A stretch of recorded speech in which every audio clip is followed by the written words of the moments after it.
Good afternoon, Hire Network. Thank you so much for joining us for today's webinar about leveraging first job placements and how to be strategic with all of your survival jobs for your newly arrived clients. I'm really excited that you could join us here today via webinar. Not my favorite mode to go ahead with, but I still love that we get to join and talk to each other today. I just want to go ahead and do a little bit of housekeeping before we go ahead and get started. So first of all, Hire is a program of ORR, and we are funded completely by ORR. So any of the views that we express today are not necessarily the views of ORR or the Department of Health and Human Services or the Administration for Children and Families. So today it's just me, Nicole Redford. I'm the program manager for Hire, and at the moment the Hire team is just me. Recently our network engagement coordinator Daniel left, and we are in the process of hiring for another team member. But until then, it's me flying solo, but I do have some people here helping me through the webinar today, so hopefully everything will go smoothly. The photo that you see there is me from a recent workshop in Philadelphia. When I get out and talk to everyone, I learn a lot about what's going on the ground, so I can bring that information back to do webinars with you. And today, for my topic, I've brought in some really wonderful experts from the field that are doing this work every day, working hard as job developers, working with tons of clients to get them the jobs, and are really the heroes of this work. So I want to introduce to you our two guest speakers. The first guest speaker is Hillary Lucas, who is the program administrator for the Match Grant Program at the Cleveland Catholic Charities Migration and Refugee Services Office. In addition to overseeing the program, Hillary is the program's lead job developer, working to establish professional relationships with Cleveland businesses and assist refugees with career goals, employment case management, job placements, and retention. Hillary has been with Catholic Charities for over 2 years, and she previously worked as a job coach for young adults with developmental disabilities. So you're going to get to hear from her a little bit later. Our second speaker is Lindsay Saltz. She is the lead job developer at Lutheran Family Services Rocky Mountains in Denver, Colorado. For the past 3.5 years, she has worked to develop relationships with employers in an effort to provide quality jobs for refugees and asylees.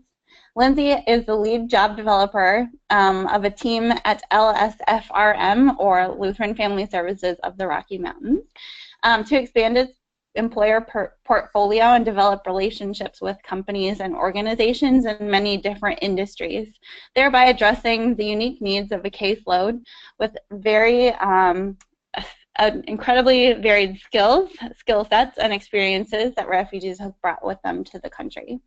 Lindsay graduated from the University of Colorado, Denver in 2012 with a master's in public administration and a concentration in nonprofit management. So tons of field experience and educational experience that Hillary and Lindsay are lending to us today. And then, of course, I'll be doing a little bit of an overview at the beginning of the webinar. Just to give you some housekeeping information, the webinar is an hour-and-a-half today. There are 3 speakers, each doing presentations.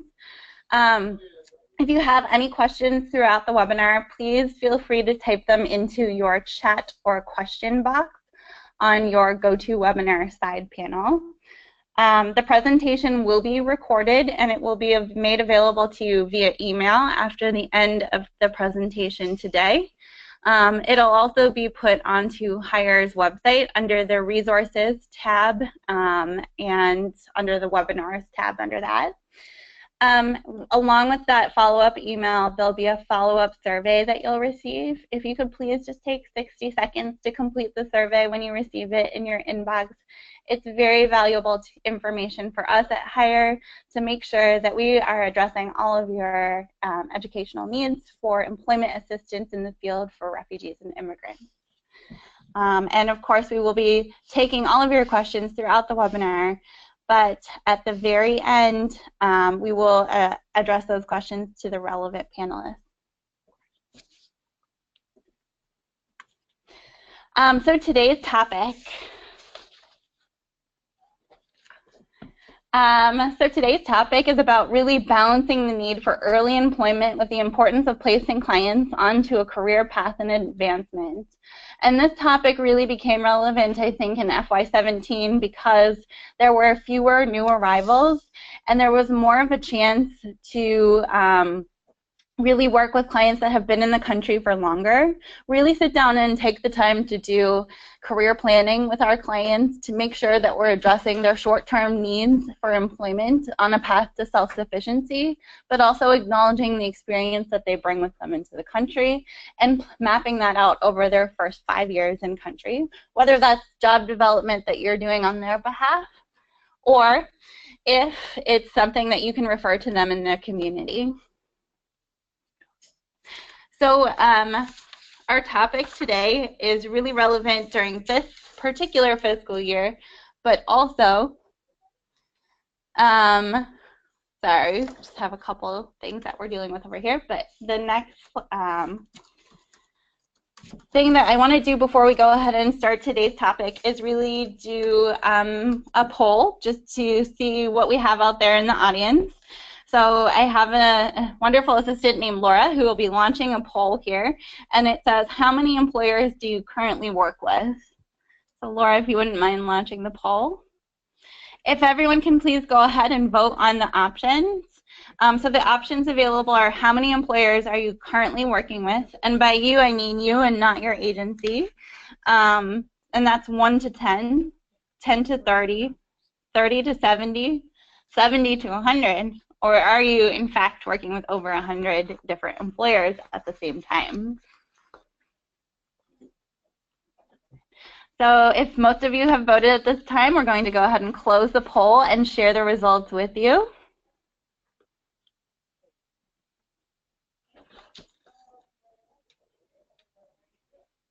Thank you. I'll see you later.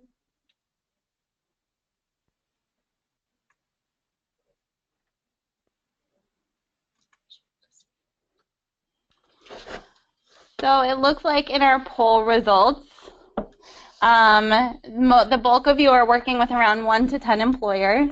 And then after that, we have 44% of you that are working with around 10 to 30 employers. 15% of you are indeed working with 30 to 70 different employers, and then 5% from 70 to 100, and 5% over 100 employers. Well, all of these numbers are huge numbers of employers, so congratulations to all of you, because that's a lot of case management needed in order to manage all those different employers and keep track of all that information. But also, I wanted to ask that question to kind of see what kind of experience we have out there in the field today. And this webinar is going to be very valuable to all of you because we're kind of starting from an initial how to do basic job development and then moving towards how to do it in FY17 and then really take your job development to the next level and do much better job placement for first jobs in country. So our knowledge goal of the day is that this webinar will review all the core components of job development with the aim of securing better entry-level jobs for clients, putting them on a fast track to long-term success. During this webinar, you will learn new ways to identify quality employer partnerships and new approaches to job development with the goal of moving into better entry-level jobs versus those that are just considered survival jobs. So more than what can earn them the bare minimum to pay all of their bills. And we're going to do this with all of the wonderful tools that we have available to us as job developers. And you're going to hear from Hillary and Lindsay about how to go about doing that. But first, just before we hear from our speakers, I wanted to introduce a little bit more this topic and talking about what are employers looking for. So a lot of job development is about knowing what the sell is about and what points you want to hit when you're doing your sell to different employers. So the information that I have listed on the slide here is what was provided by the Department of Labor, the information and clarity about the scope of agency services and supports, and that's when you go in and you do your general pitch to an employer and you're telling them about, you know, what kind of services your agency provides to refugees, who your refugee clients are, what their backgrounds are like, how they're different and what they're looking for and what their needs are. And of course, information about your organization, how your organization is funded and how it works. Information on the benefits to the business's bottom line. And I think this one is something that's covered in your entry kind of into job development, which is the benefit to a business is about how it's going to affect that particular employer's bottom line, meaning that they want employees that will stay for a longer period of time. So those are those retention rates that you're able to offer to businesses. The longer your clients retain those jobs, the more they're able to see a benefit in a business's bottom line. Because when a business hires or takes on a new employee, there's a lot of cost up front into hiring that employee, drug testing, background checking, and of course training the employee. So those costs kind of pay off for the employer over a longer period of time. And those are kind of why we're hitting those key retention rates at the 90-day mark, the 120-day mark, the 180-day mark, and of course the 6-month mark. And if possible, at 12 months would be even more beneficial to an employer. Interest in attracting a broader customer base, especially a business like a hotel that's interested in showing that they hire people from across the world, that they have people speaking different languages in that hotel, so that the hotel is able to attract customer base from different countries, and people from different countries would feel more at home at that particular hotel. Meeting the needs of growing global and diverse markets. Recognition of being socially responsible. That's something that is very up and coming in the corporate industries. What are they doing for their community? How are they giving back? How are they a better company in order to keep and retain their clientele or to grow their clientele? Those retention rates that we talked about already. Tax incentives, which are often mentioned when job developers go out. It's not something that's always going to pique the interest of different employers. There's a lot of work on their part for the taxes, and the tax incentives are not tied to refugees specifically. The tax incentives are tied to employers that are removing anyone from public assistance or food stamps. Third-party assistance and support. Employers love that you're able to provide additional support to their HR team as you're helping your clients fill out the paperwork. They love that they can go to you for different HR conversations or needs that might come up in the first few days of employment. And you want to really make sure that you're addressing the hiring solutions and not the hiring needs for employers. And that's kind of your basic job development pitch, what you're learning to look for when you're talking to employers. But I did want to go ahead and launch a new poll. So Laura, if you wouldn't mind launching, which method is best when reaching out to new employers? So this is, in your opinion, is it best to reach out to employers via email? Would you prefer to just drop in for a visit? Would you prefer to leave materials about your program at different businesses? Do you prefer cold calling? Or do you prefer to use labor market information to find out what are the best businesses that are hiring in your particular area? So if you guys would go ahead and just answer the poll.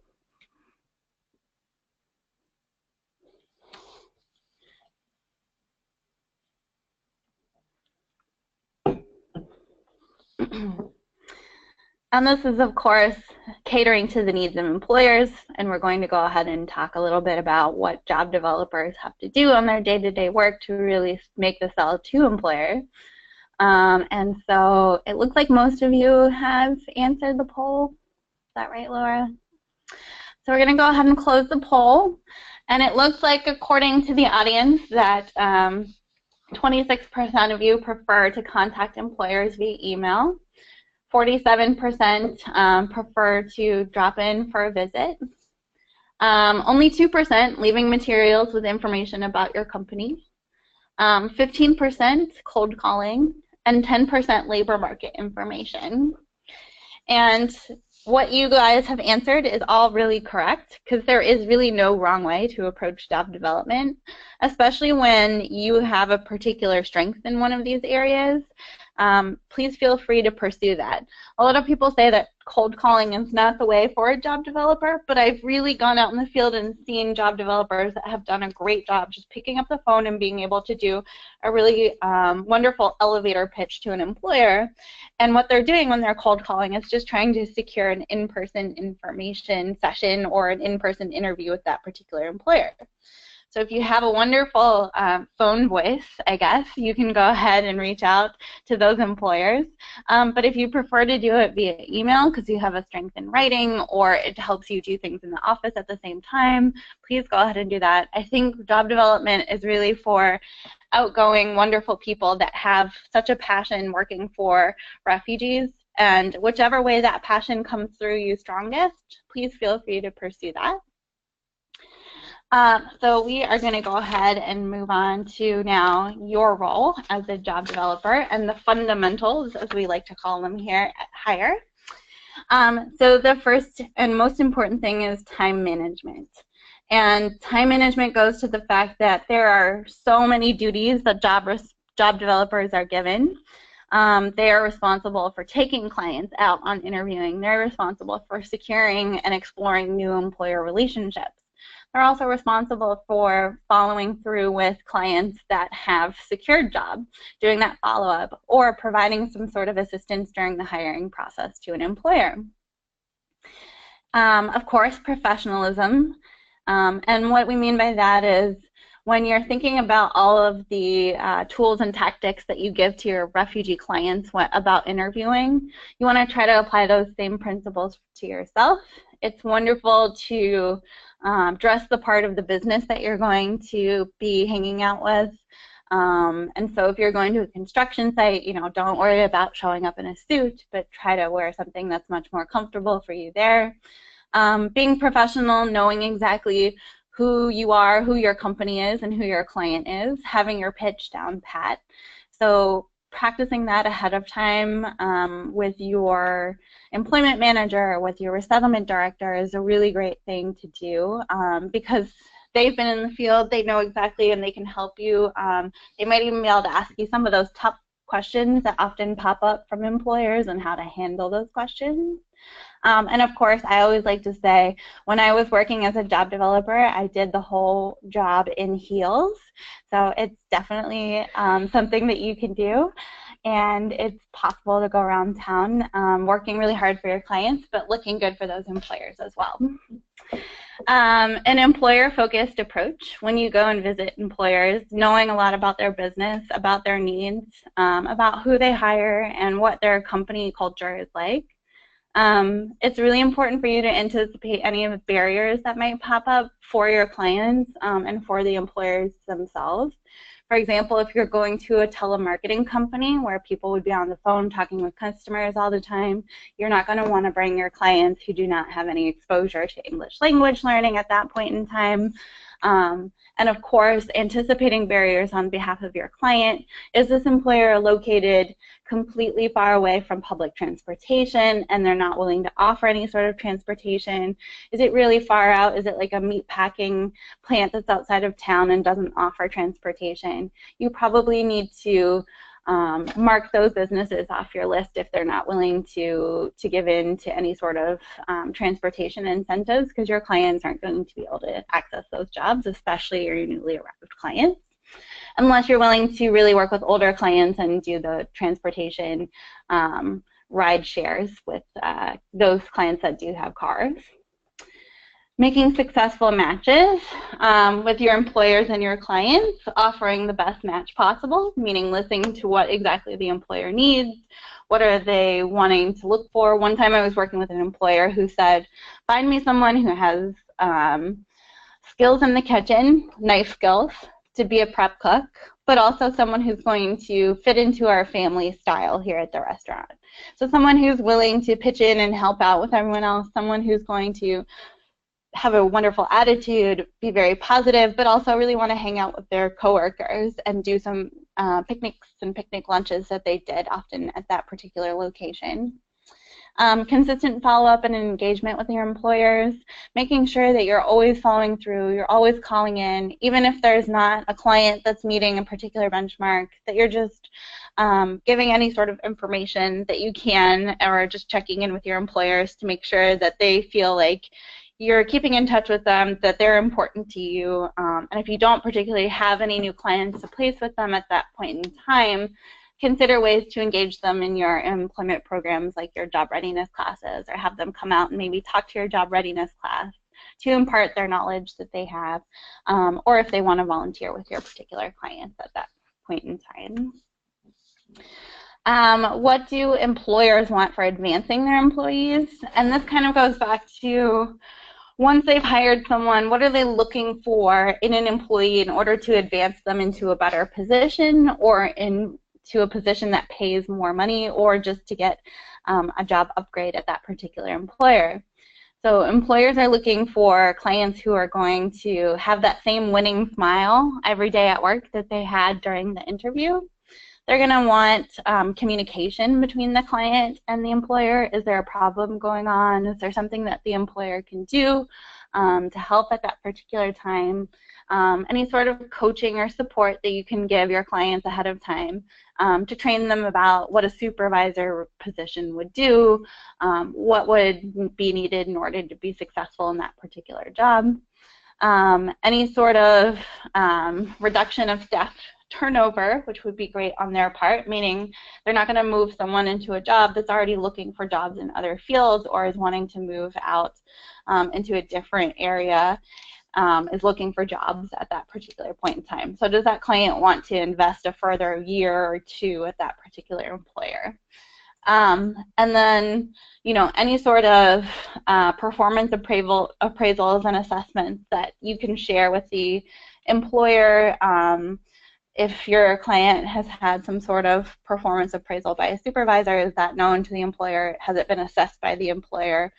Is it in their HR records, so that your client is building up a record there with the employer? And are they communicating the fact that they want to stay with that particular employer, and that they do want to advance in their particular job?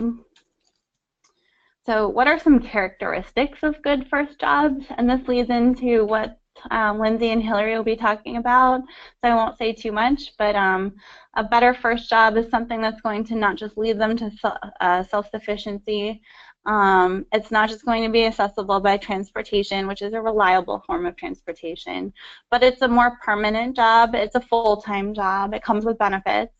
It's at a company that has a positive culture.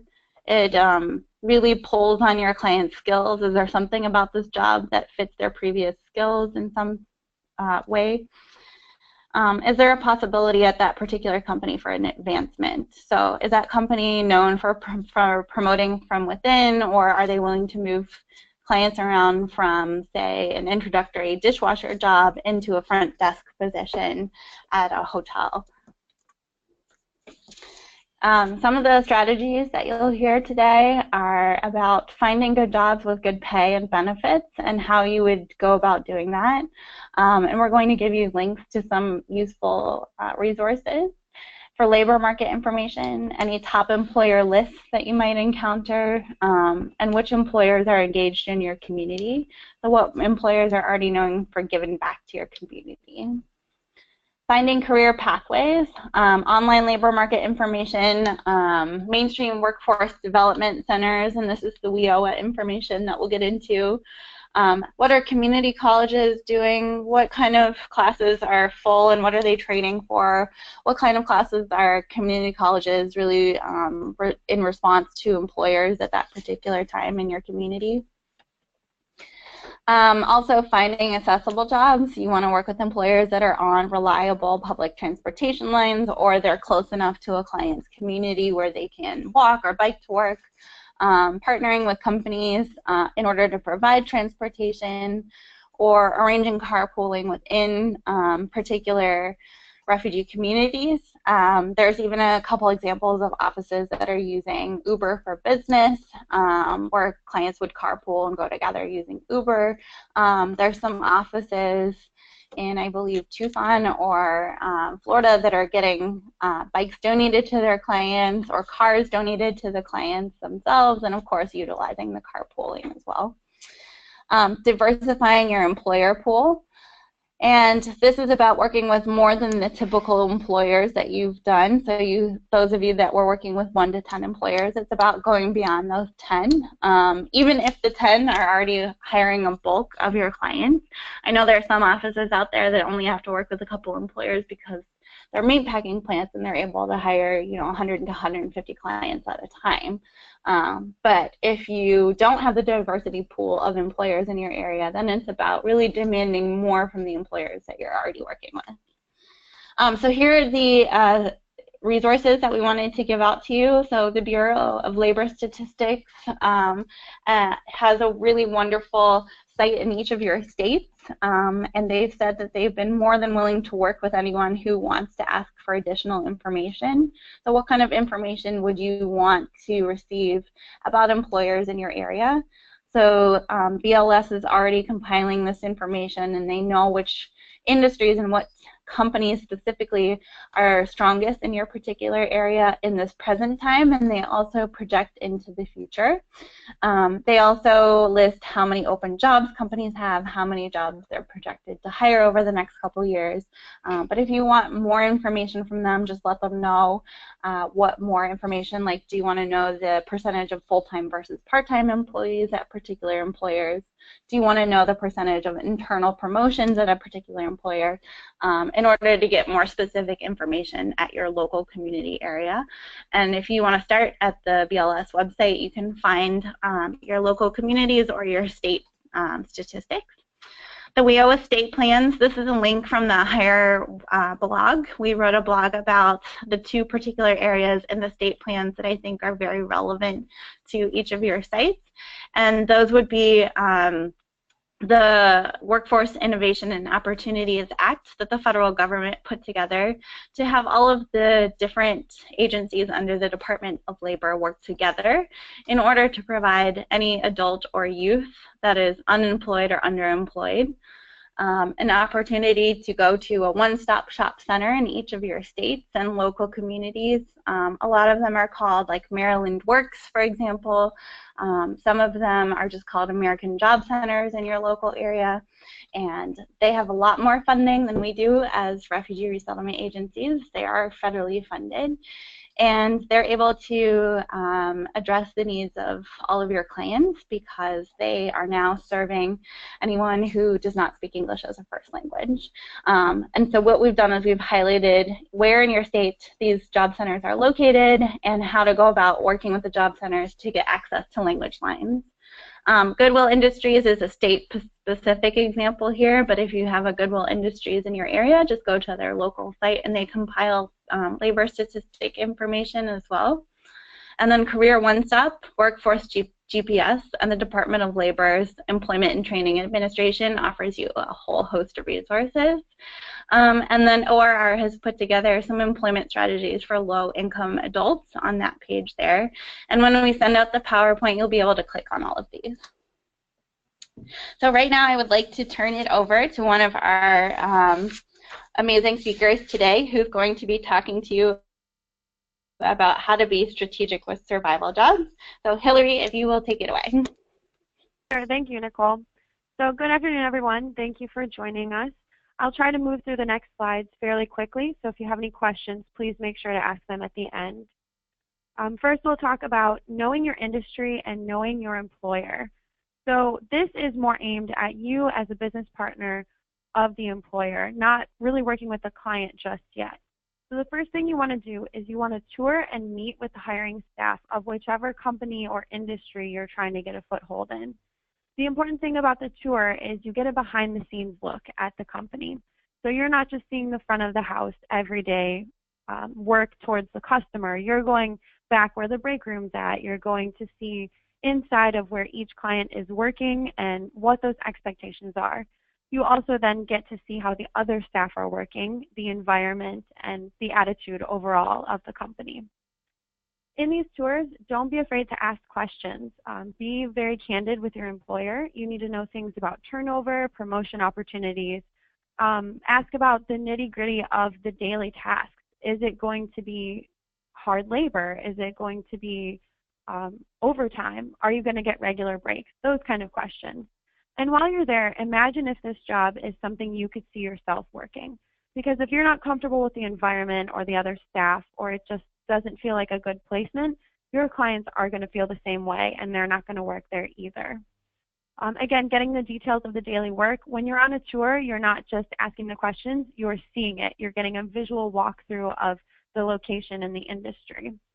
And then you get to gauge how interested is the employer. Are they engaged with what you're saying? Are they on board with supporting refugee employment? Or are they just looking to fill the gaps of what their own needs are? So meet with the person face to face. After you do that initial reaching out, it really goes the extra step for you to get to know the industry and the employer. So how do you find these employers? You have to do the groundwork, and that's the hard part about job development is you can sit behind your desk and send the emails and make the calls, but it's best if you go out and lay the groundwork face to face. So do your research, make the calls and the emails, but also set up tours. Drive around your communities, find what industries seem to be hot and hiring. Also go to job fairs, and job fairs are great when your clients are ready, but it's better for you to use them as a job developer for networking. So go to job fairs by yourself and meet with the different companies that are there. Once you've established a group of companies that attend these job fairs regularly, and you know they're going to be at the next fair, then you can take your clients because your companies that are there already have an understanding of who you're bringing to their table. And then work with your agency that you're a part of to sort of advertise. Reach out to the agency's network of saying, this is who we are in the community, this is what we're trying to achieve with refugee employment. If you're an interested business, please feel free to contact us. It's always good to network and use your agency as a tool for yourself. So what kind of employers should you be looking for? You're going to want to look at the industries and positions in your community. So what is your city known for? Are they known for manufacturing or hospitality? And then look at which industries typically have consistent need. You can do that by using the resources and tools provided earlier in the slideshow, or you can just do it by having a knowledge of talking and networking. Also look at what positions have the skills that match where your client's at now, but also have the opportunity for them to grow. So you need to get the client in there initially, make sure that the company can meet them where they're at, and then we can move on to growing the client within that industry or company. Next, we have to know our clients. So this takes a little bit extra time, maybe 30 minutes after the intake, but it's really well worth your time. Pre-screen your clients and know their history and skills. If someone says they were a farmer, dig deeper. What kind of tangible skills do they have from farming? Is it using hand tools or power tools if they had that opportunity? Or is it selling food at the market? Do they have retail experience or just basic knowledge of what it's like to do physical labor work? So getting that history helps you develop and expand on their skills. Then you need to be frank and firm with your clients. So if I'm interviewing a client and they say, well, I have experience with construction, get the details on what exactly the kind of construction they were doing, and then be frank with them. You know, here in the US, you usually need a trade skill certificate or higher education. You're going to be working out in the snow and the rain. Are you able to handle these things? And then when you create a plan with them, they'll be able to say, oh, okay, I understand now why I can't go into construction immediately. I need to get a specific trade certificate to be a welder again, but I can start with general labor and then go back to school. So giving that clarity to the client and also affirming their skills that they have in that career planning. Finally, we want to use a good anchor client. So having an anchor client means it's someone who speaks their language but also English. They're very reliable, punctual, and someone you can trust for a first placement. These higher candidates are going to be the ones that act as what we call the anchor, so other lower skilled clients can join in with them, and the anchor client will be a support to not only the new clients that are joining the company, but also the employer. Then we will look at good versus bad jobs. So these are generalizations, but things that you should look for nonetheless. In a good quality job, it's going to usually and hopefully be above minimum wage with benefits offered. Benefits not just including your typical medical, dental, but do they have an employee appreciation day? Do they offer vacation time? We have a company we work with that offers insurance for your pets as well. So any benefit is helpful. A good supportive work environment is truly key, from supervisory staff all the way down to the person who's running the machine next to your client. Do they understand why refugees are being hired alongside them? Are they on board, and are they willing to help if that person needs a little bit more educating than your typical American employee? Understanding from supervisory staff is great, because oftentimes supervisors can be the final cut. You know, if someone's not doing a good job on their shift, that supervisor sees low production and says, okay, you're out of here, you're not producing fast enough.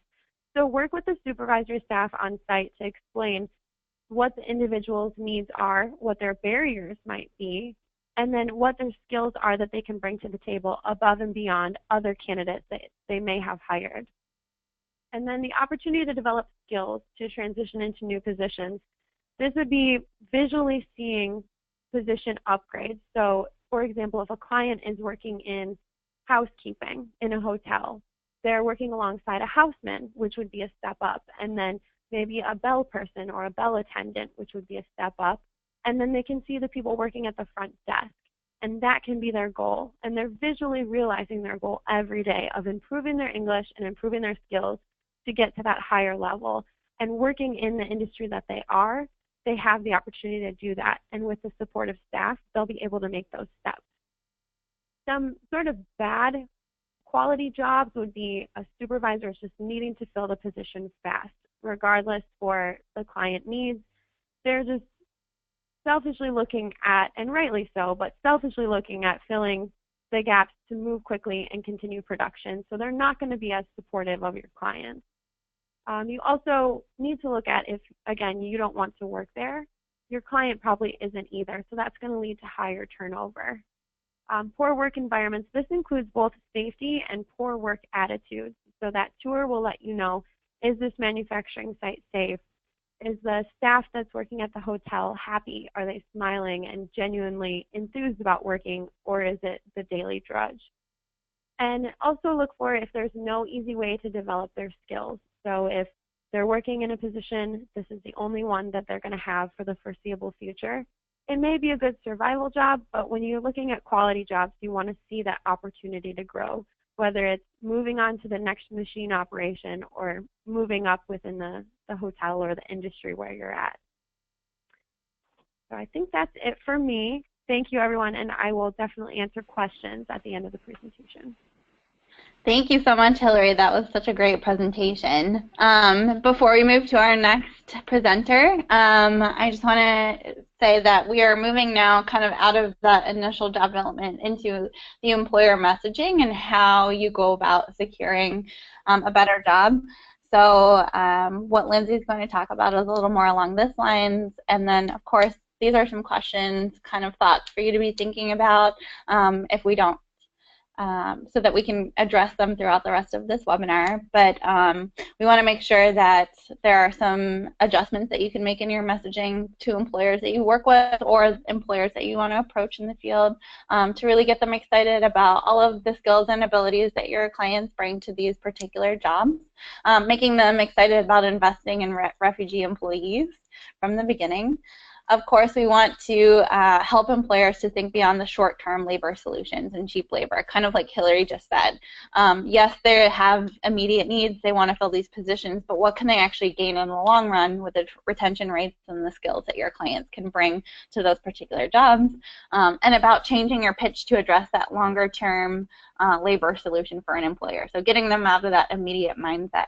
And then, of course, we want to talk about making strong placements, keeping those strong placements, but also really honoring the skills and the long-term career planning that each of your clients have.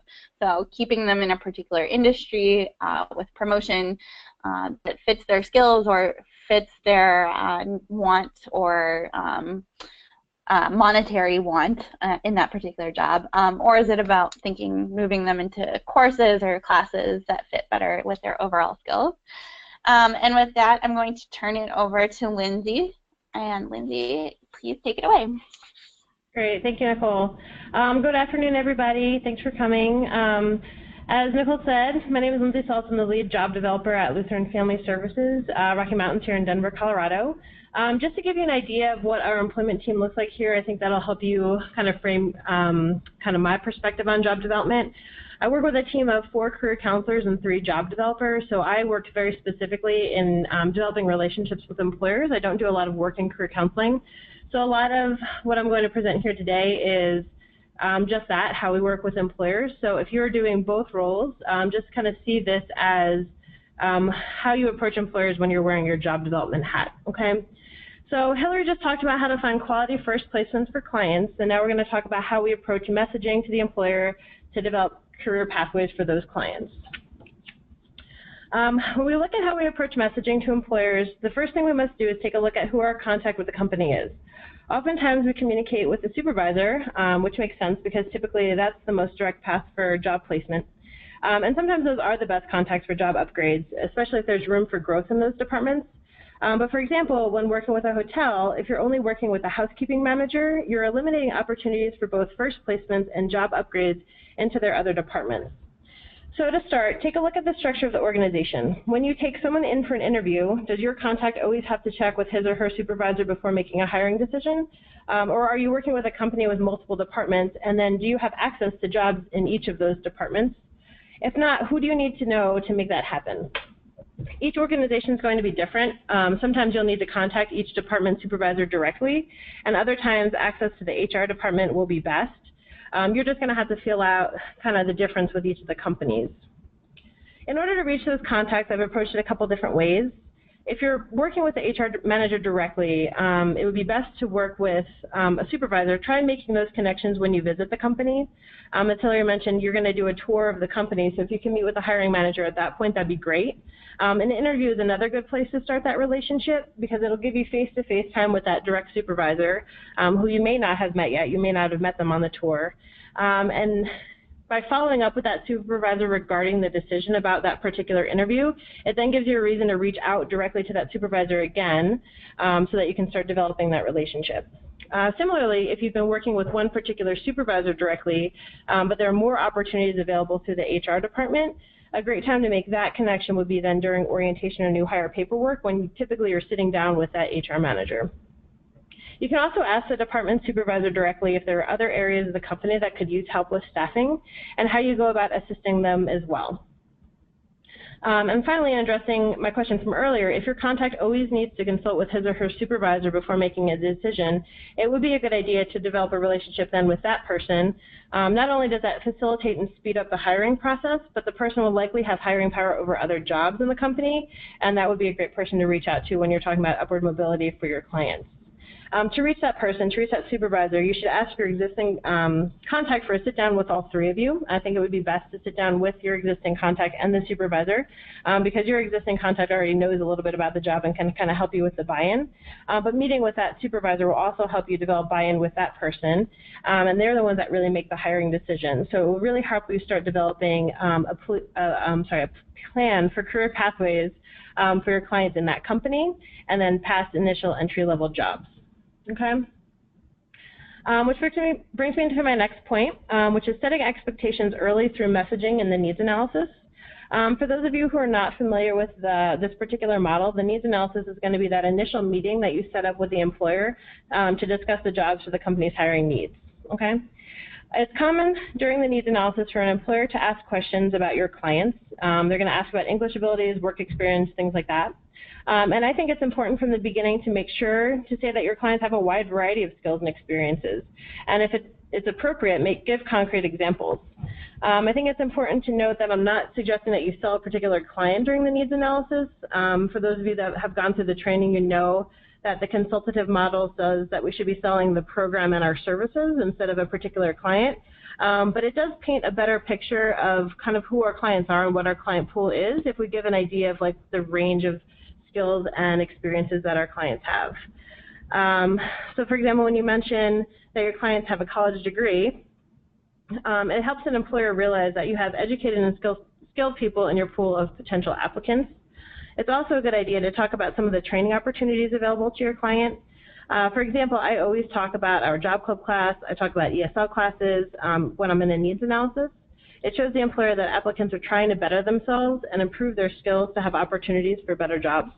Our organization, and it might be the case with many of yours as well, but it also has opportunities to enroll clients in job training, on-the-job trainings and apprenticeships. And we have intensive industry trainings in things like hospitality and construction. So when I'm meeting with an employer that works in one of those industries, I definitely tell them about those opportunities for additional trainings to our clients. The needs analysis is also a good time to figure out the organization's structure.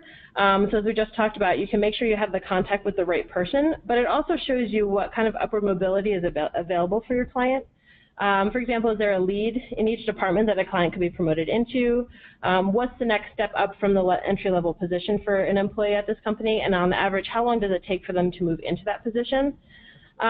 These questions, the answers to these questions will give you the information that you need to talk to your client about the job so that you can really sell them on the upward mobility opportunities for them. But it also ensures that the employer knows that you and your client are as interested in career growth as any other applicant. And then I always ask about turnover, and if turnover is high, I ask what the cause of that turnover is.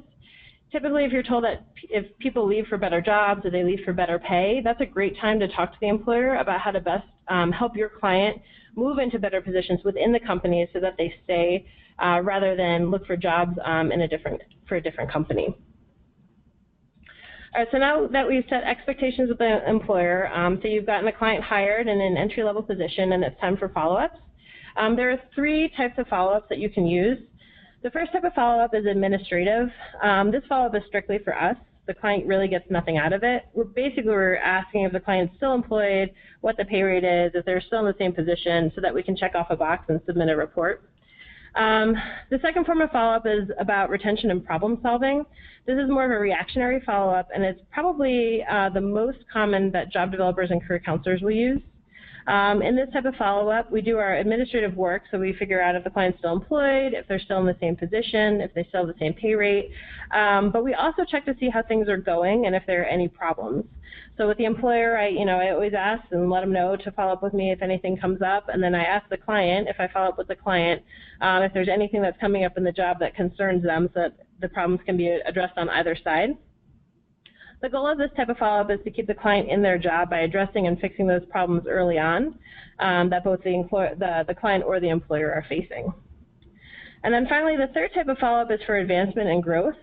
For this follow-up, we're going to follow, and if we follow up with the employer, we try to understand what the employer sees as positive and negative traits as the client as a worker. We can ask about upcoming opportunities to move up or different positions that the client could eventually move into, and what it would take the client to be eligible for those promotions. At this point, with the client and the career counselor, we can then get them into training programs or give them resources that they would need. For example, we can work on them with their soft skills, we can encourage them to go back to English class, or we can enroll them in those on-the-job trainings that I was talking about. I think on the other hand, if you're doing this follow-up with the client, it's good to ask them if there's a position in the company that they would prefer to do over their current job. If they express interest in working in a different position, it's good to then start the conversation with the employer then to see how you can help the client move into that position. This type of follow-up is obviously the most beneficial for the client because the goal is to get the client into a pathway that then moves them up in the company and starts them on a career path. So now that we talked about the different types of follow-ups, we'll talk about when to use them. It will be too early to start talking about job advancement at like the 14-day follow-up. At this point, the client's probably just finishing up training, so neither the client nor the employer really are looking at long-term upward mobility. For this follow-up, I think it's best to use the retention and problem-solving follow-up, as your 14-day goal should be to address any problems that came up in the first 2 weeks and to keep the client in that job, which will both stabilize the client financially and also deliver on your promise to the employer of providing quality product. Okay. I usually use email when I follow up with an employer this way because I like to have it in writing if there is a problem that I can then address after that follow-up. So then by comparison, the 90-day follow-up is going to be a much better time to start looking at upward mobility. I do want to make it clear that I'm not expecting client to move up at 90 days to move into a different position or to move into or to be promoted, but I do think it's a good time to just start that conversation. At this point, the employer has had a chance to get to know the client as a worker and really can give some effective feedback on what would be needed to move up in the company. Additionally, the client will have some time to learn the job and the company, and the client will be able to give better feedback about where he or she wants to go, either in the company or in their career in general. Typically for this follow-up, I like to do it over the phone or in person if I can, because I think it allows for a better conversation and understanding about the career growth and the means needed to get to that next step. So that'll then bring me to my last point, which is that job growth and career pathways are initiated and driven by the client's goals. So it's important to know what the client is really looking for, which requires a lot of communication with the client's career counselor and with the client directly. So the client, is there a particular goal to get into a particular industry, or does the client just want like a better paying job? Depending on the client's interests, you want to make appropriate referrals for training programs, encourage clients to continue learning English, help them with their soft skills, and really do anything that you need to get them onto that career pathway. If we're listening to our clients' needs and respecting their career goals, we should be on the right path when we're assisting them with career growth, which will obviously then lead to long-term retention. All right, so before I turn it back to Nicole and we do questions and answers, I just want to summarize a few points. Working toward developing career pathways for clients requires very specific messaging to both the employer and the client. With the employer, start the conversation early, like I said, in the needs analysis, and let them know that our clients are capable not only of long-term employment, but also of upward mobility, which is something that I don't think a lot of employers really think about when you're sitting there and having a first conversation about a refugee client. And then in order to drive the point home, you'll do that with communication and then very intentional follow-up targeted at what needs to be done to get that client into a better position in the company. For the client, if you know what the opportunities are available to them for a particular job and for career opportunities, you're going to talk to them when you're first talking to them about the job, so that they know that there's advancement or there's room for growth in that particular job. Okay, so I think that's going to do it for me. Wonderful. Thank you so much. That was really great. I want to thank both of our speakers, and I want to give everyone time to type in your amazing questions that you have for any of the three of us. I think Lindsay and Hillary have this great new techniques that they're putting in on the ground, and they're working with so many employers, so please feel free to ask questions of them during this time. I just quickly want to point out some of our higher resources that are available to you. This is our website. You're going to see it changing very soon, getting a little more modern, a little more hip. So you can find our resources a lot easier. But we do a lot of our technical assistance through this website and this portal here because, you know, at the moment it is just me. So I can't get out to every office in the country, though I do wish I could, because I've done some really wonderful webinars recently with each of the 9 agencies and gotten a chance to learn what's going on at the local level, in addition to some of the in-person trainings that we've done. At the top of our website, you'll notice we have an online learning institute for the login and register button there. Here is our online learning institute. We have 13 different modules currently, and we're about to add a 14th, so look for that soon. And basically the Online Learning Institute has these great videos, question and answers that go through different parts of refugee employment. Some of it can be training for employment staff. For instance, how to fill out job applications with your clients, how to teach interviewing skills, how to do good case noting, because that's so important. Remember that everything that you do with clients has to be case noted and documented, no matter which program that you're working in, so that you can show your funder what you're doing with the funds that you've been given, or I love to see the most detailed notes possible. And if you have any more questions on case noting, feel free to ask. Another thing that we run on our website is our blog. If you would like to sign up for our blog, please just text Hire Advantage to 781-262-3030, 3877. Our blog comes out a couple times a week. The blogs are mostly written by Hire staff unless we can get guest bloggers.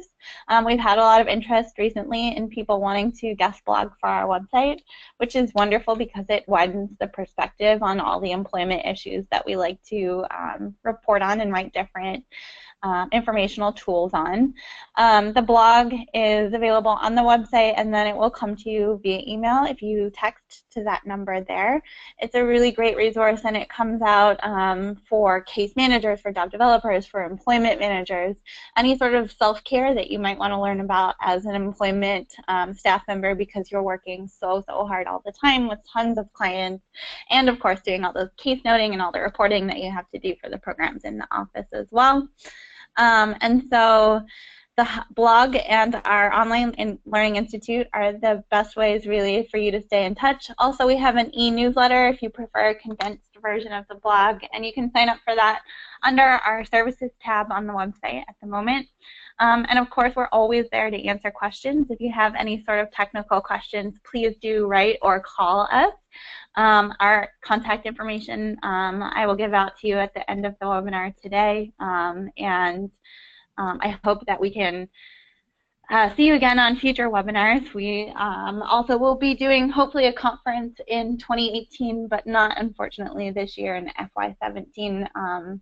So please keep in touch early 2018 for more information. And now I would like to answer all of your amazing questions. We've gotten a lot of questions, and I'm going to ask them. Some of them are directed to specific speakers and some not. But our first question is from Daniel. He asks, what industries have the speakers seen to be the most promising in terms of offering opportunities for advancement?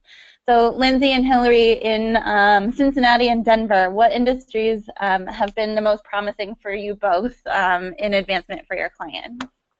Lindsay, you want to go first? Sure. So I think out here in Denver, I've seen a lot of opportunity for advancement, honestly, in production jobs. Clients will start on like an entry-level position and then maybe move into a lead position depending on their skills and experiences. And then I think it works really, really well when we have maybe a language group set up in at a particular company. So the client with kind of the better skills and who maybe speaks English a little bit better and can communicate with the rest of the team, they tend to move into those kind of lead positions a little faster. Great. And Hillary? I would say here in Cleveland, we're lucky to have the Cleveland Clinic. So a lot of ours is working with hospitality. We have several hotels that house people from all over the world because they're getting services from the Cleveland Clinic. So I see a lot of opportunity for our clients to start as a housekeeper, learn more English, and also use the language that they have if they're helping a guest, and then move into higher positions from there. We have a lot of clients that have worked in hospitality that have started low and moved up to front desk, and now they're doing supervisory positions. So mostly housekeeping or hospitality. Yeah, that's great. And I think hotels are such a great place for advancement in particular careers, or even I've had clients in the past who were mechanical engineers and found jobs in hotels as a mechanical engineer, and it's a great way to really get back into that particular career. It made them happy. It was the first step towards a longer-term career. So that's really wonderful. We have a question from Laura who asks, what are the best opportunities for refugees who have had no schooling at all? So I assume meaning that they are not literate in their language and have no kind of technically skilled background. How would you guys work with clients like that? Lindsay? Oh, sure. So I think what we would work with first is getting them into maybe some schooling in Denver, just to work on basic English and things like that, just to get them into that culture where they're sitting down and learning. And our ESL classes out here are great with working with our clients who are not literate in any language. And I think from there, just any of those basic entry-level positions that don't require any sort of reading or writing skills. So a lot of our very basic entry-level production jobs where things are fairly repetitive. I know it's maybe not necessarily the best jobs, but it works really well for clients who because they don't need to respond to different instructions, they don't need to read different labels, they just sit there and kind of are doing similar jobs throughout the entire day, and it works really well for them. That's great. I would agree with. Sorry. I would agree with Lindsay and just say that the entry level, the production with, having somebody with no education is easier for them to get started in, and it gives them a lot of confidence knowing that they can do a job even without the language or the educational background. We at Catholic Charities in Cleveland are very lucky to have a local community college that comes to our campus and teaches English classes 3 times every day. So a lot of our clients will start there, get at least a month or 2 of English classes underneath their belt, and then that's where I, as a job developer, really try to use the anchor clients, and I'll place someone in a company and then bring these lower level clients in with them so that both the employer and the client is supported by these anchor clients. It offers a lot more confidence and trust for the candidate going in, knowing that there's someone there that speaks English but also their own language. Yeah, that's so great, placing clients together so they kind of pool together their strengths. Also, I would just add that when you sit down and you do your short and long-term career planning with your clients, really try to get as much information from the clients as possible about what kind of jobs or non-traditional jobs they've done in the past, because a lot of people have skills or were able to do jobs in refugee camps that would apply towards different jobs here, but also to find out from them, what are their goals over the next 5 years? What do they want to work towards? So you can really start putting them on that plan, and it might involve a lot of English education and education in the beginning, but just really honoring any sort of skills that clients bring into the country, because often they're able to do most of the entry-level jobs, and really the advocacy comes with the employer who might be hesitant towards traditionally non-skilled clients. And in fact, they are probably the most skilled for the positions, and they have a really long and amazing retention rates that you can sell to employers as well. We have another question that is from Veronica. Have you seen discrimination either during, before, or even after the hiring process? If you have, how have you handled it? And she gives some examples of requiring extra documentation, asking very personal questions about religion or nationality, simply refusing to take the time to explain some sort of directions clearly to all the employees who do not speak English as a first language. Have either of you experienced that, Lindsay or Hillary? Yes, unfortunately. Do you want to start, Hillary? So, in my experience, the tours are very critical because I do want to meet the hiring staff and the supervisors beforehand. Not often, but it has happened where some overt comment is made regarding race, religion, ethnicity, or some sort of unwillingness to hire a person for a certain reason. In those situations, you have to manage it well because you're either with your client or obviously representing your client, but also your partner with the company. So while this might be one person's view at the company, it may not be the whole company's view. So you have to tread lightly. I always take those comments and try and flip them back and say, well, yes, my client may be wearing a hijab, and I can assist you if there's safety risks involved with having a hijab. We can put a hairnet or something over top of it. But unfortunately, this is something that will not allow the client to work here if that is not okay with you. So we'll have to seek other employment opportunities. So just being diplomatic about it, expressing how you can adapt to what they're seeking, but also drawing that hard line at the end, saying this is something we cannot change on or we're not willing to work with because it's slanderous or unequal. And then reminding employers, too, of EEOC laws, equal employment opportunities are there and they're real, and they just have to be cognizant of that as a company hiring a diverse population. So I'll say that I don't think I've really ever experienced explicit discrimination with clients once I bring them in for a job, which I'm thankful for, hearing that might be the case with some of you. I think, like as Hillary just said, I think having that buy-in with an employer from the beginning, having a really good needs analysis and really talking them through and letting them know that like that's kind of the safe space for them to ask some of those questions, so that by the time that you bring a client in for an interview, like that's kind of already behind you, and they know kind of what to expect, and they know that some of the women will be wearing a hijab or will be wearing a long skirt, and that's not something that we can work around. I think doing that before they ever meet a client really helps, or at least it's helped me, so that I don't have that experience once the client's in front of the employer.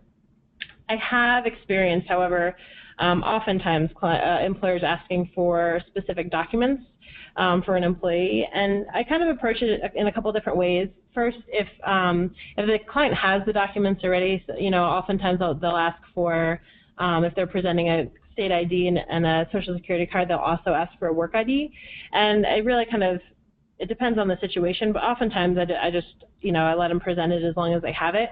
But if it's a situation where it's going to present a client from working somewhere because maybe they haven't received their employment authorization document, I then try to coach the employer on the client's rights and that the employer should not be asking for specific documents, because actually it's unlawful for them to be doing that. And if they still don't listen to that, I refer them to resources from the Department of Justice. And then I also have a contact who I met through a higher conference about 2 years ago, who also will kind of fight those battles with me as well. So if an employer still is insistent on requesting a specific document and telling you that a client can't work until they present that specific document, I then reach out to my contact there, and that usually has a lot more weight than me saying something. Yeah, those are great. And just for me, I used to work as a job developer in North Carolina, which I approached many different employers who had very upsetting questions or had run into religious issues or documentation issues. And I just want to let you know that you always can call the Office for Special Counsel if you encounter any of these problems to report employers, because often it's just someone who's not carrying out the duties of a hiring manager in accordance with the law. And so the Office for Special Counsel can help you investigate that, and really it might involve retraining the person. It might involve, pointing out that the company is at fault. And of course, if there are religious issues and you want to report those, to contact the EEOC, the Equal Employment and Opportunities Commission, and they can help you with complaints of that nature as well. They're wonderful resources. It's great to talk to someone on the phone, to talk through the issue if you have questions. They're amazing, and of course, we at Hire are always here to help you as well. We've also developed a job readiness toolkit that will be coming out before September 30th. And it contains all of that information if you do encounter any sort of document or religious issues or any sort of employer issues, and how to handle those questions, and who to report it to if it does become an issue, like in the example of not accepting certain documentation. And then, of course, if you have employers that have been not accepting a client's I-94 before they receive their EAD card or their state ID in the mail, just again let us know. We have a wonderful resource through the through USCIS that's directly to employers that lets them know the legality of the I-94, and that it can be used as a sole hiring document for the first 90 days of employment. We're going to turn back to our questions. There's a question from Elizabeth who wants to know, what degrees, if any, have you been able to successfully assist clients to reaccredit in the U.S.? Have either of you done that, Lindsay or Hillary, reaccrediting clients' degrees? So I have a little, go ahead, Hillary. I work specifically with Match Grant, so it's the first 1 to 6 months. So I really don't encounter too much ability to accredit documents. So go ahead and take it away, Lindsay. Oh, okay. We have an organization that's partnered with us here in Denver, and unfortunately I haven't been the one that's really been the contact with them, but one of our other job developers has been able to accredit a couple teaching degrees from, I think they were from Iraq. and then they were able to now use that to kind of leverage a teaching job out here in the United States. So we don't have a ton of experience with it, but we do have a contact where they offer those programs free to our clients. That's great. And I do want to point out 2 additional resources. Upwardly Global does a lot of work now with refugees and reaccrediting credentials from overseas for doctors, lawyers, any sort of those that actually need to be recredentialed. But both they and I are very much on the same page where a lot of the degrees don't need to be recredentialed. Just a lot of employers or institutions here might not recognize it as a foreign degree. And so another resource for you is World Education Services, or WES. And they can help you get your clients' transcripts kind of translated or evaluated in an international setting to see what it's equivalent to here in the United States, to see if they're missing anything. But there's a lot of ways that you can get clients back into jobs here in the U.S. That are much easier than having to go through an entire recredentialing process. Let's see, we have a question from Hassan. It says, what would you do if a client is denied work for a company because of his or her age? What degree? Okay, sorry, that's one question. So if they've been denied a job based on their age, which is one of the workers' rights that are taught to clients in your job readiness class. So any sort of discrimination based on age or gender are considered against federal law. They are illegal for an employer to do so. And to determine hiring ability based on someone's age. So you would want to report those issues as well to the Office for Special Counsel or to the EEOC. Now just remember, when your clients are in their job interviews, if they themselves offer their age to an employer, then it becomes kind of hard to prove the case because the person has offered this information. If the client was not the one to offer the information up, then the employer cannot ask or determine based off of age ability. Let's go back to our questions. We have a question from Becca, who would like to know, she says that her local workforce agency that is their one-stop job center for WIOA has provided pushback for providing interpretation, claiming that they do not have an adequate budget. How would we advise her to approach these agencies in order to provide interpretation if it is required or federally funded? Lindsay or Hillary, did you initiate the relationships with the WIOA workforces in your area? Did you have any pushback initially? I mean, no, I don't think so. Yeah, no, I guess so is the question more asking, so are the clients going through the Workforce Center to look for jobs and the Workforce Center is then not helping them find those jobs, I guess? Yeah, it looks like the Workforce Center is having a little pushback about those that do not speak English, and they're saying that they don't have funds to work with these particular clients. And I just wanted to know if you had experienced any sort of pushback with your local workforce. No, we tend to have a good relationship with our Workforce Center, fortunately. So I haven't really, unfortunately, because I won't be able to answer that question very well, but I really haven't experienced any pushback. Yeah, and so Becca, we've heard from a lot of the states across the southern U.S. that they've had the same sort of issues when approaching their American Job Centers or the WIOA centers in their particular agency. And it's taken a couple visits to really get a connection there, and you probably want to meet with whoever is the manager of that particular agency, so you're starting at the top and you don't have to work your way up with different partners. But we've heard that in many states that they've had this problem initially setting up the conversations and getting real assistance from the WIOA agencies. Now, it is federally required for a WIOA agency to offer English language support to any person who's looking for a job that does not speak English as a first language. You also want to make sure, though, that when you're sitting with the WIOA manager, that you're explaining that you don't want your clients just put into English classes, that you actually need them to go through this employment process fully and completely.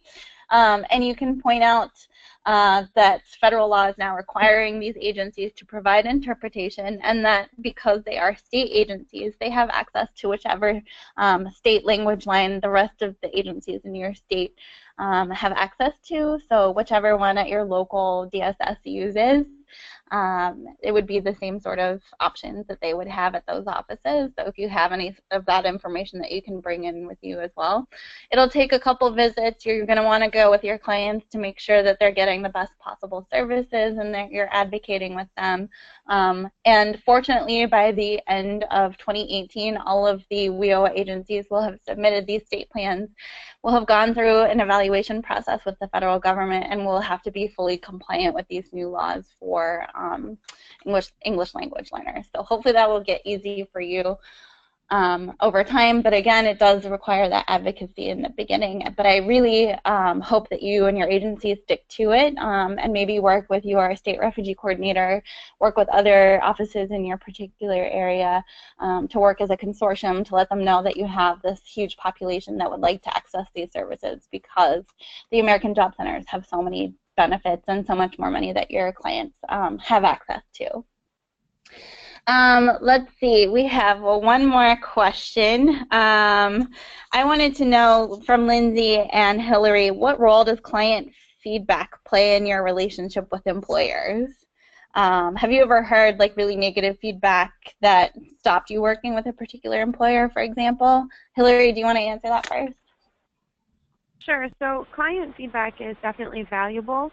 I think both feedback from the employer and the client, you always have to investigate further. There may be communication barriers or understanding issues that you have to dig deeper to get the truth out of.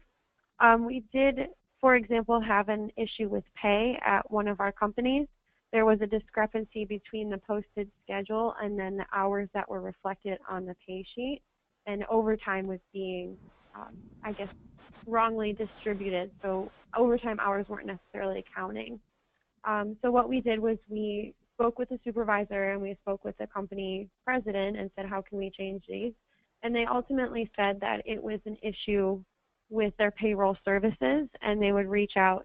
The problem was never resolved, and the clients were uncomfortable and also not getting paid appropriately for working overtime. So we as an agency still maintain contact with the company for the clients that are there, but we give the clients the advice saying, you know, this is your decision to stay with the company or to find other opportunities. And as your caseworker and support agency, we're here to help you if you do need to seek other opportunities. So at the end of the day, it's the client's choice if they want to stay at the company or leave. But we always try and maintain positive relationships with the company, and if we have to cut ties, we'll do so in a diplomatic way and just say, you know, maybe we can work with you at a later time. That's great. Lindsay, do you have anything to add? I don't have too much to add. I would say we approach it the same way Hillary does over with her organization. We've certainly had clients come back to us with feedback about a job, and myself and the other job developers here will then reach out to the employer to maybe get their side of the story to really see what's going on and what the actual story really is. We're always happy to help a client find a different position if that one particular job isn't a good fit, but just because that's not necessarily a good fit for one client doesn't necessarily mean it's a bad job. We have had some employers, however, that we just really struggle with the way they treat our clients, or they tell us one thing that it's going to be maybe a full-time job, and we find out within a week that it's not a full-time job, or things like that. And again, those I think we're lucky in Denver in that the job market's really good, that we don't have to really kind of waste too much time working with employers that aren't going to end up providing quality jobs for our clients, and we can kind of just put them on the back burner and work with another company that's willing to provide the opportunities to our clients that they would provide for any other employee. Yeah, those are really great. Thank you both for those answers. I also wanted to know from you both, in FY17, we've heard a lot from field offices across the country that because refugees have been so much in the news, the community has really responded well, but so have employers, and agencies have been getting calls from employers that they've never worked with before. They haven't had to do as much job development because all these companies are reaching out. If that is true, have you been able to ask more from employers? Have you been able to ask for better benefits or different benefits? Have you seen employers coming out with better benefits in order to attract refugee clients? Lindsay, do you want to answer that first? Sure. I don't know that I've talked anybody into like improving benefits or things like that, but I can certainly have a conversation about better pay with employers now. I would say kind of one of the best examples I have is hotels in the area in Denver. I can almost kind of use them as leverage and pit them against each other to get better pay at a certain property. So, for example, I've worked very closely with one property in Denver that is at this point probably the lowest paying hotel in the city, and I had a frank conversation with the employer a week ago, maybe like a month ago, and I told him, you have to understand, even a sister company of theirs pays about $2 more an hour, and I told him, I was like, if you still want us to be able to work together, you're going to have to pay more, because I can't convince a client of mine, just like you wouldn't be able to convince anybody that you knew to take a lower paying job that's equivalent to another job in the city when that opportunity for a better paying job is there. So I know he's had that conversation with his management team about increasing that pay, and it's expected to go up here fairly soon. But yeah, I do think the employers' excitement, I guess, or just desire to hire refugee clients has kind of helped us have some of those conversations, but for me, I think the reality is they're still providing the same benefits to other employees. So just their willingness to work with a refugee population and to maybe talk their supervisors into dealing maybe with a language barrier, things like that. To me, that's more of a benefit that that I can really talk about than changing health benefits or things like that. That's great. Hillary, do you have anything to add? Sure. I have to say that I'm very grateful to be a part of the Cleveland community. There's just so many businesses and community groups and volunteers that have come out of the woodwork in this fiscal year and really said, hey, we're here for refugees and we want to welcome them and help them. So it's been a great opportunity, and we have seen a lot more companies joining our team. The biggest thing that I've been able to leverage is higher initial placements, which then lead to higher wages. I think employers, because refugees are in the news, are more willing to give the shot to a refugee at a position that normally they would start them as, let's say, an assembler, but now they're going to start them at a machine operator instead, because they really want to give them that opportunity to grow and show them that they're a valuable member of not only their company but the community. Wonderful. Thank you both for answering that. So we have one last question here from Jessica, and she wants to know if Hire has a resource or PowerPoint on our website to teach workers' rights to clients in job readiness. And that's such an amazing question, Jessica, and we didn't even pay you to plug our newest resource that we're coming out with. But Hire is actually developing a job readiness toolkit. It's going to come out in 2 pieces over the next year. So the first piece is our job readiness toolkit, which has information about all of the workers' rights that are required to be taught to clients in job readiness classes. It has an explanation about what each of those rights are.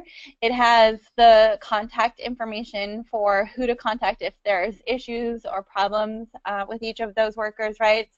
And it also has any of the existing curriculum that's out in the network across the country that offices are using in order to teach workers' rights, and some examples on how to teach and convey those to clients.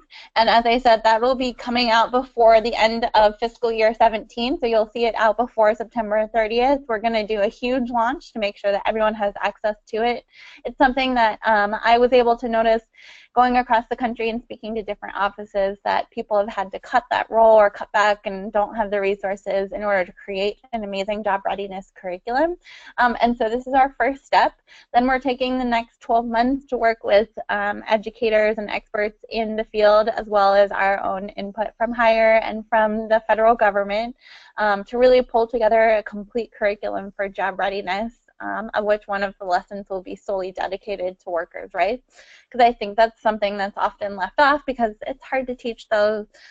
It's hard to pull on examples, especially if you're working in really wonderful communities where you might not have seen examples of violations of workers' rights, discrimination or harassment in the workplace. So that will be coming out at the end of FY18. We'll be working on it throughout the year, but initially you'll get the job readiness curriculum before the end of September, and we're really excited about that. We'll make it available on our website. We'll make it available through our blog, as many possible ways as we can get people to access that, because I think it's such an amazing resource for you guys to have, and we're able to give that to you so you don't have to spend any sort of extra time or staff money or resources developing that on your own. We've also worked very closely with ORR and the Department of Labor to put in the best possible resources into that toolkit for you. And I want to thank everyone for attending today. I really want to thank our speakers, Lindsay and Hillary, who have this amazing experience on the ground. I'm going to leave you with my contact information. If you have any questions or if you just want to email, please reach out to me at nredford@lars.org. You can also contact us via our website. And thank you so much for joining us today. I hope that you are all continuing to do amazing work in the field. I hope that you continue to have the passion and dedication.